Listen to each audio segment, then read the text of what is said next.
We're going on YouTube back with another video for you guys. This video I want to talk about homeless tips for anybody who's about to be homeless. So let's get straight into the video. Now, I'm not homeless, I'm not going homeless, but this video is to help a lot of people out there that are struggling, that are about to be homeless. Now, one of the first tips I have for a lot of you people out there who are about to become homeless is sell everything that you own. What I mean by that is sell a lot of things that you only use for enjoyment. Example, you got a PS4, sell it. You have an iPhone that is a backup that you really don't use, sell it. You have a lot of shoes you don't use, sell it. You have a bunch of gadgets that you don't use, sell it. You have a lot of pots and pans and other furniture that you're not going to use, sell it. And what I mean by this is sell it on like Facebook Marketplace, OfferUp, your local pawn shop, sell it to people who are willing to buy it that you maybe know as a friend. And the reason being is you cannot carry a lot of this stuff with you. And when I mean you can't carry it, if you're in a car you can carry some of it. Now, for all the people who are going to be homeless living in their car, it is very different. But a lot of you who are going to be homeless, you're just going to be walking maybe. You're going to have to sell a lot of these things so you have the most money, and try not to spend any money. To sell a lot of these things, it may take a month. Now, if you're getting evicted or maybe you're going to be homeless in the next week, a lot of this cannot maybe apply to you. Best thing you could probably do if you're going to get evicted or you can't sell a lot of these things within a month, you're probably going to have to go to your local pawn shop and just take the cheap bastard money they're going to give you. What I mean by the cheap bastard money they're going to give you is, for example, I had a tool belt. The tool belt was about $25. It was brand new. I won it in a competition, but I don't need a tool belt. I already have another tool belt. So I went to go sell it and they're like, oh, $5. And you look on the website like,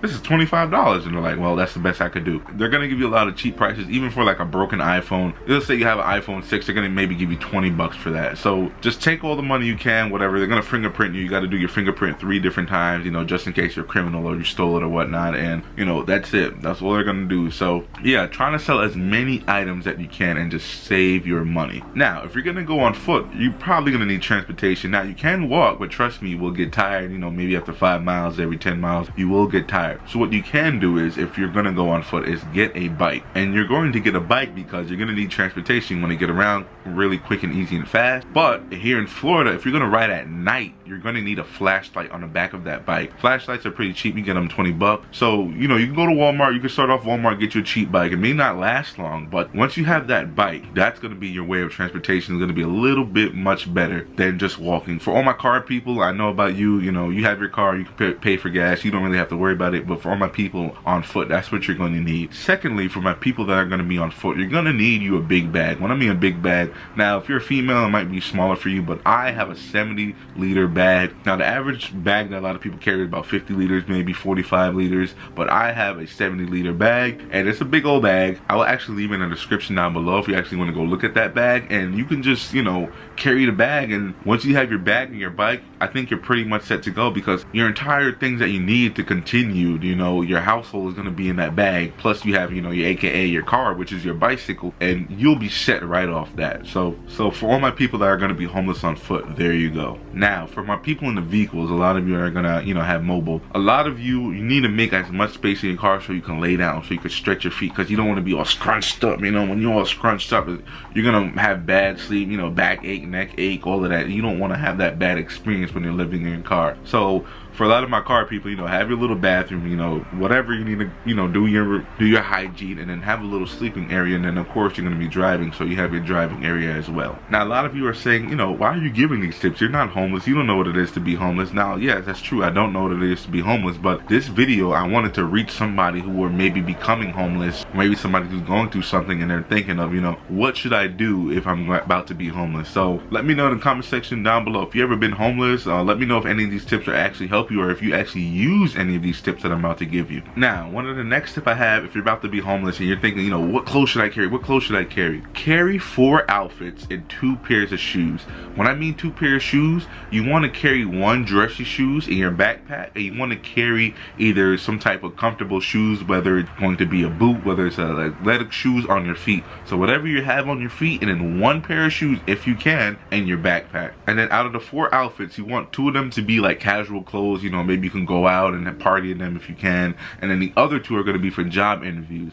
So let's say you're going to be homeless, but you still want to get a job later down the line. You'll have 2 casual outfits and 2 job interview outfits. And what I mean by by that is it could just be, you know, a regular suit without the tie. It doesn't actually need to be like the whole tie and all of that, you know, fancy leather jacket and all that. It doesn't need to be all the jacket. It could just be a regular dressy shirt, you know, a suit pants, and your dressy shoes that you're gonna have in your backpack. And that's it. And the reason being is when you go to these job interviews, you can't show up in casual clothes. When you show up in casual clothes, you know, a lot of these job interviewers will be like, ugh, you know, maybe something's wrong with that person. Now, a lot of you be like, all right, I got my bag, I got my bicycle, I got my vehicle, I have my outfits, you know, I'm all ready to go. But what about when I get stinky? Now, for $10, you could shower at Planet Fitness. Not only shower, but you can also get a workout there. $10 at your local Planet Fitness. When I mean by local, you only could use one. And I mean that one Planet Fitness wherever that you signed up at. And then for $25, you could use any Planet Fitness across America. Now, this is strictly for my Americans and other countries. I'm sorry about that. I know a lot of other countries watch my videos, but I'm just talking about for America. $25 a month if you know, because you sold all those items like I told you to the pawn shop and to Facebook Marketplace, so you have a little bit of extra spare money. You can shower every day at that Planet Fitness, and you can work out there, because when you work out, it's going to help your mental health. You know, you're already stressed out, you're in a bad situation, but at least you get a shower and you get a workout. So it's up to you. If you're a local homeless person, you know, staying in your hometown, then just pay the $10, because you know, all right, every day or every other day I'll go to this Planet Fitness and take my shower. And if you're a homeless person who's traveling, you want to get that $25 one, so you're able, you know, let's say you're homeless in Florida and then you go up to Georgia, you'll be able to shower in Georgia and work out in Georgia. And then let's say you go to South Carolina, you know, you continue to do your thing. Also, not even showering and working out, lockers too. Now, you got to be careful about the schedule. A lot of Planet Fitness, they're different schedules. So basically, you'll get your free locker and then you'll have to buy your own lock. So you just go to Family Dollar or something, get your little cheap $2 lock or whatever, and then you're able to hide your bag in there, put your stuff in there, and then when it's about to close down or whatever you need to come back, you'll go ahead and unlock it and you can take your stuff out. But you cannot keep it overnight in those lockers, because Planet Fitness do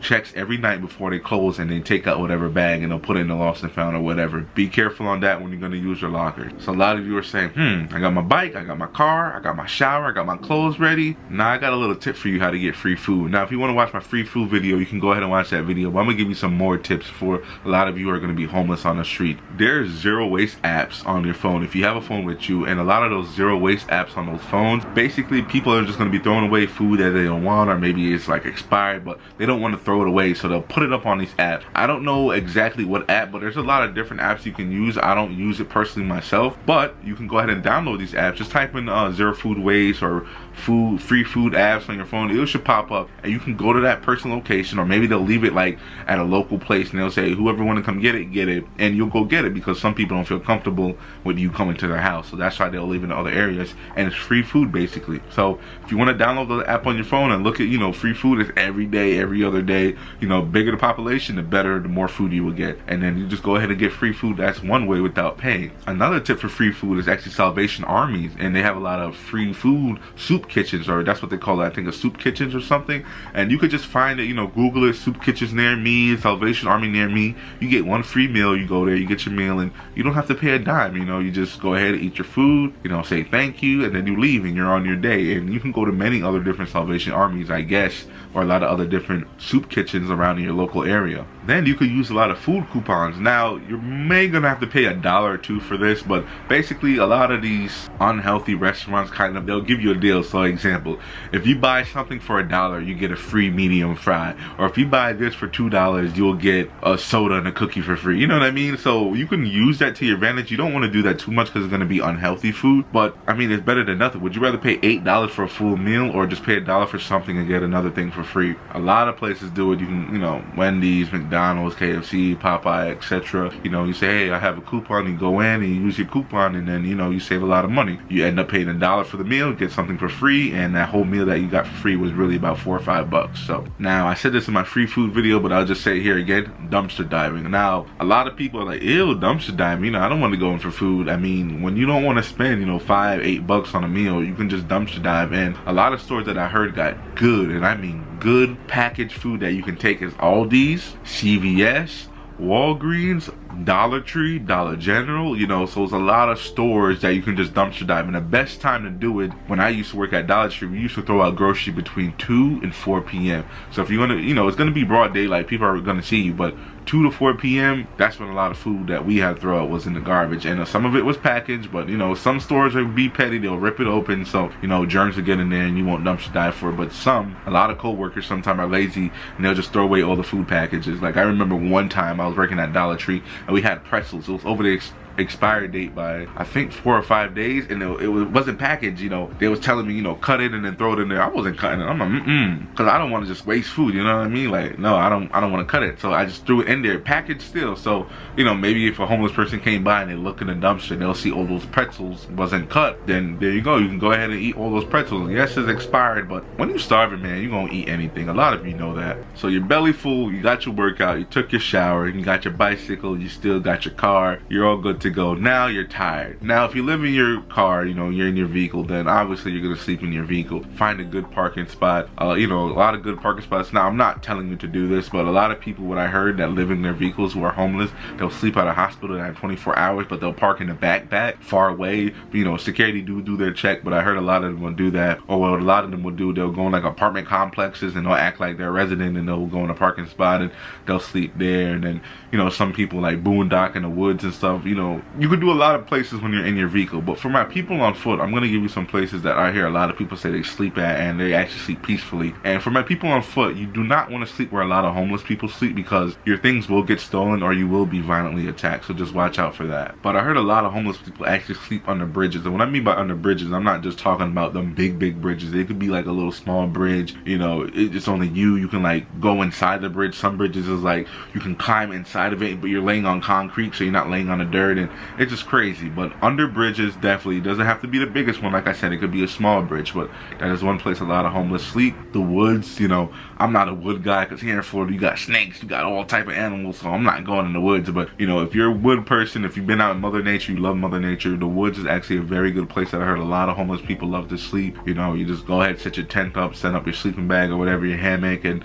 you just go ahead and sleep in the woods. But hey, be careful of them snakes and them crocodiles and alligators. You know, the woods is not for me, but for a lot of you out there who, you know, would do that, there go another sleeping option. Another place will be shelters. I know I didn't say this first on purpose, but shelters, but I heard you got to be very careful in shelters. I heard for a lot of shelters, you know, even women, men's shelters, all of that, it's crazy. People in there snoring, they're fighting, they're doing drugs, they're screaming at staff, you know, they're threatening to kill themselves, you know, just a whole bunch of like demonic energy in a lot of these shelters. I hear shelters are just not good. So many homeless people are against shelters. Yes, it's a, you know, sleeping, but you're sleeping in a loud, chaotic, hectic place. So I don't recommend the shelters, but if you have like a kid or something, maybe, I know I didn't say this throughout the whole video, but if you have a kid or something, you maybe want to go to shelter, because the shelter, I guess it could be a little bit more safer than the streets, but I don't know. Let me know your personal experience if you ever been in a shelter. For me, I don't like shelters. I've seen some videos of them and I'm just like, I wouldn't want to live like that, but you know, it's all up to you. Now, if you're on the street, you can couch surf. Even if you're in a car, you could couch surf, but the reason, you know, the car people, you have a little bit more advantage because you're inside of a vehicle with a roof on top. But for my people on the street, if you have friends, family, then you could definitely go ahead and couch surf. You know, maybe your auntie will be like, all right, 2 nights and then you got to get up out of here. So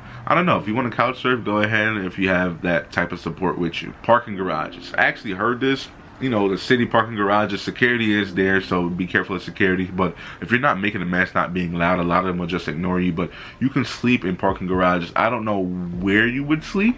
I'm guessing the steps, but I'm guessing in the back. But you want to be out of sight basically, and you can sleep there for a night. Do not do it every night, because like I said, security will see you eventually, because they actually have security checks in the parking garages. Home Depot sheds, I heard a lot of people do this, but it's considered squatting, so you can get in physical trouble. You know, maybe the cops will come over there and beat you up, harass you, maybe the employees will beat you up, harass you, but you can get in trouble, maybe catch a felony. You can get in deep trouble, because that is private property. You cannot go and just do that. But let's say you're down bad, you're tired, you've been walking for 6 hours, and you just need to go and sleep. The Home Depot sheds, I heard, you know, you can stay overnight. You go in Home Depot by 7:30, you act like you're shopping, and then you just go pass out in the sheds, and you know, you go sleep in the sheds. But that is considered squatting. I'm not for squatting. squatting, because if I had a property and somebody was on my property, I would kind of be mad too. So if you actually need somewhere to sleep, I mean, that will probably be one of your last, and I mean completely last option, is to squat anywhere, you know, especially Home Depot shed, since they have a roof and everything. So yeah, those are my main tips if a lot of you are going to be homeless. I know it's bare minimum. I didn't tell you a lot. I didn't go into details. Like I said, I've never been homeless, but I want to make this video to actually help people, because it's like I'm starting to see homeless people, you know, and it's like sad. So I'd be trying to educate myself, like, okay, you know, what should I do if I ever be in that situation? Or, you know, how can I help these people? And the best way I can help right now is by sharing this information with a lot of you who are watching this video, so you can pass it on, or you can learn a few things, and you could probably feel a little bit more sympathy, or you're like, okay, I'll never know if I'll be in that situation, but let me get this information. But one of the last things I want to tell you, if you're going to be homeless, because a lot of you, I know you're going to be bored, you're going to be like, dang, I'm homeless, what's next? You're going to have hobbies and do activities. And what I mean by that is, when you're homeless, you're going to have to look for jobs eventually, because you don't want to be panhandling and committing crimes or begging people on the street, you know, for money and whatnot. So you're gonna have to be looking for a job. Number two is make sure that you're working out. And what I mean by working out, yeah, you're gonna be walking a lot because you're homeless, you know, if you're on a, you know, walking with your legs. But if you have a vehicle, that's different. But still, you want to go to the gym, make sure you work out, and you want to socialize with people, because once you're socializing with those people in the gym, or even a, you know, a simple good morning, hello, how are you, you build connections and relationships like that. It's kind of like you're networking without networking, if that makes sense.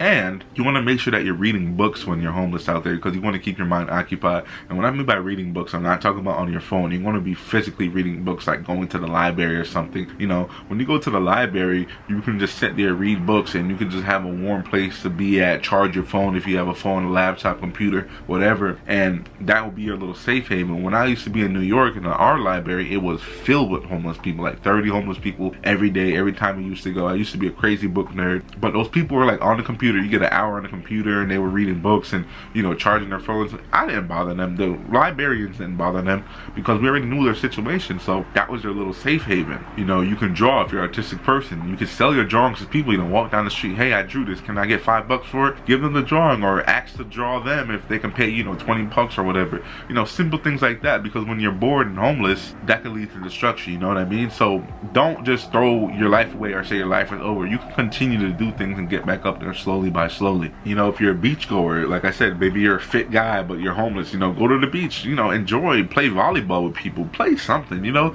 go to the water, enjoy yourself. Remember what I told you about the Planet Fitness lockers? You can leave your bag and your stuff in that locker, you know, and just come back before the gym actually shut down. You know, you go to the beach and just have a good old time, just enjoy yourself while you're at the beach, and your stuff is locked up in that Planet Fitness locker. You know, apply to schools if you could go to schools. You know, not every school is going to take a homeless student, but tell them your situation. But hey, I want to come here, I want to get this trade, I want to, you know, get this degree or whatever you want to do, but I'm homeless, and they'll help you out. Financial aid will help you out. There are loving people at these schools that will help you out if they know your situation. Don't lie, be straight up about it. You know, go to local events. You know, if a parade's happening, a festival is happening, a party is happening, just go to it. Like I said, just make sure your stuff is all locked up, it's all good, so nobody steals it, and then go to a lot of these local events and just have fun. And, you know, you can continue to live life. You know, just don't give up. Collect cans if you live in one of those states that you can collect cans for 5 cents. You know, collect a bunch of them, you go get money. You know what I mean? Just don't give up. Do something. You know, just because you're homeless doesn't mean your life ended. Your life didn't end it. You know what I mean? Anyone can be homeless. A 20-year-old, 40-year-old, 50-year-old, 80-year-old, anybody can be homeless. A child can be homeless. You know what I mean? So don't give up on yourself. Continue to push in. If anybody's gonna be homeless, you know, you can DM me on Instagram or join my Discord. We could definitely talk about it.